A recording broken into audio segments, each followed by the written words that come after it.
Today we're going to talk about changing receptacles. Perhaps you have the older ungrounded receptacles, the two-prong receptacles that are known as triplex receptacles. This one here has all three sections that are hot. This one here has a red dot indicating that this one right here is a switched receptacle. The difference is that there is no connection between these two screws. This one, there is. There's that metal bar that connects both halves.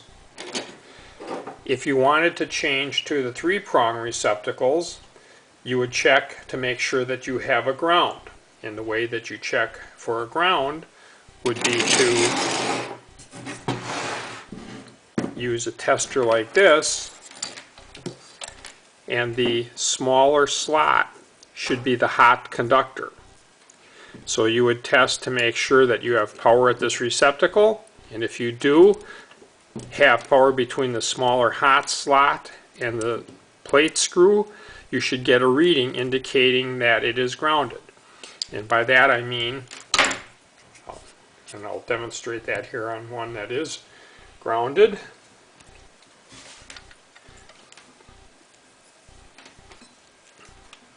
You will see the needle deflect way to the right. Okay, the smaller slot here is the hot one, and if I touch that to the metal, you can see that I'm also getting a full scale reading indicating that it is grounded. In most cases, if you have receptacles and home wiring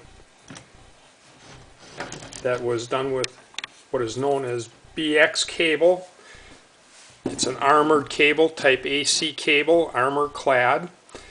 The metal of the cable shield and the box are connected by clamps.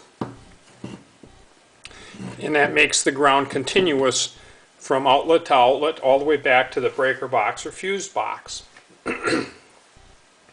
Before you start working in any box, you should make sure that the power is off. And the easiest way that I have found is to use what we call a non-contact voltage tester. And all you have to do is have it in close proximity to an energized conductor. This one is not energized, it's the grounded conductor. It senses the electrical field around the energized or hot conductor. So when you turn off the power to the receptacle, also make sure that there are no other conductors in that box that are energized. In some cases, the white conductor, their neutral or grounded conductor, is shared by more than one circuit. And you don't want to get in between that by opening it up and getting a shock.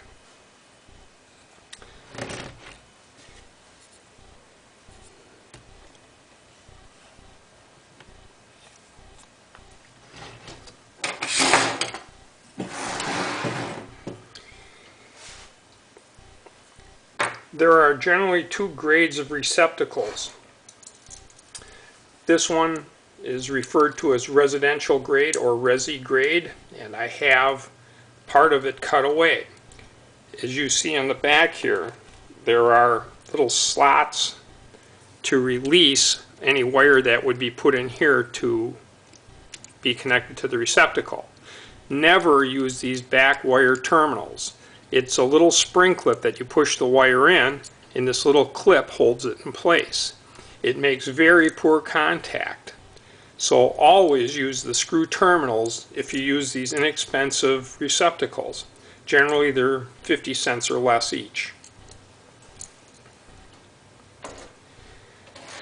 Then we have what are known as specification grade receptacles, commonly referred to as spec grade. And usually it will even say that right on the strap of the device. Now this is a self-grounding receptacle, and that feature is evident here.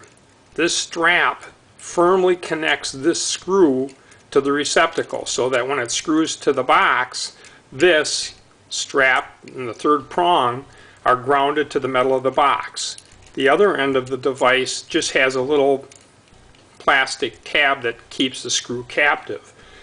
it does not ground the box. If you notice, the inexpensive residential grade receptacles do not have that self-grounding feature, and then you should be running a wire from the green screw to the back of the box with a 1032 grounding screw. Now, the specification grade devices have back wiring terminals also, but the difference is that there's a metal plate, not a spring clip. As you tighten the screw, when you put the wire in here, tighten the screw down, it makes very good contact. And I've taken this one apart just to show you that as you put the wires in and you tighten the screw, it makes every bit as good a contact from the back as it does from the side, because essentially they're one and the same.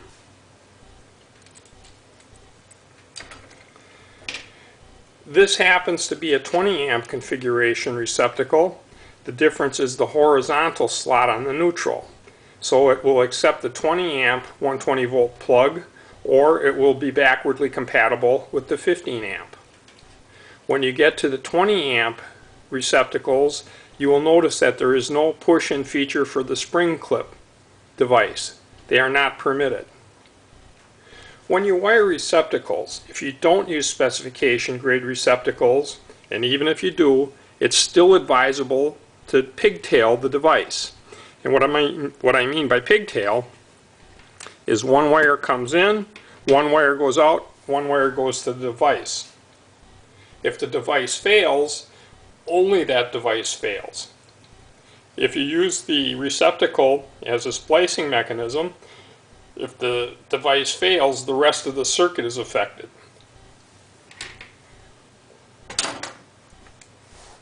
One of the compelling reasons to not use the spring clips is the damage that results by using them. Here's an example of a receptacle that I saw on a wall at a house when the receptacle wasn't working. When I took the cover plate off,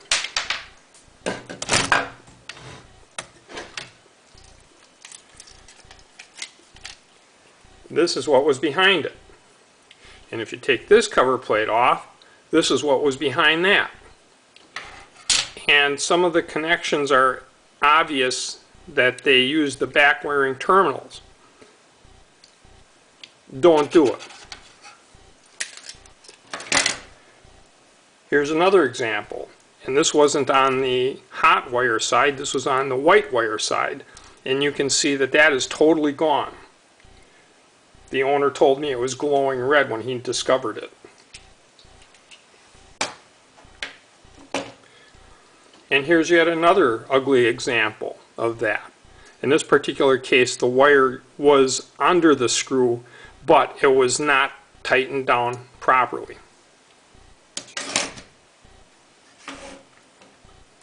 If you have a two-prong receptacle and you discover that you do have no ground, at the very end when you put in a tester like this and it says no ground or open ground, and you have the metal clad cable, the only other choice you would have would be to use a GFI receptacle.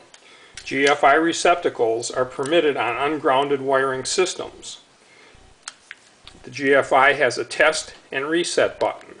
And if that's the case, that there is no ground, then the cover plate should be labeled no ground.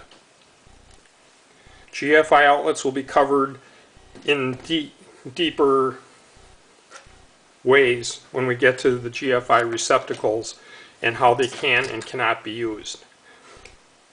If you have loose receptacles, here's another example of what can result. This was a surge arrestor that was in an office, and the connections to the outlets were bad, like the ones I just showed you. Here's an example of what it did to the surge suppressor. Unfortunately, it also took out two computers and was a very expensive occurrence to have. You can see more at sparkyjohn.com. SPARKYJOHN.com.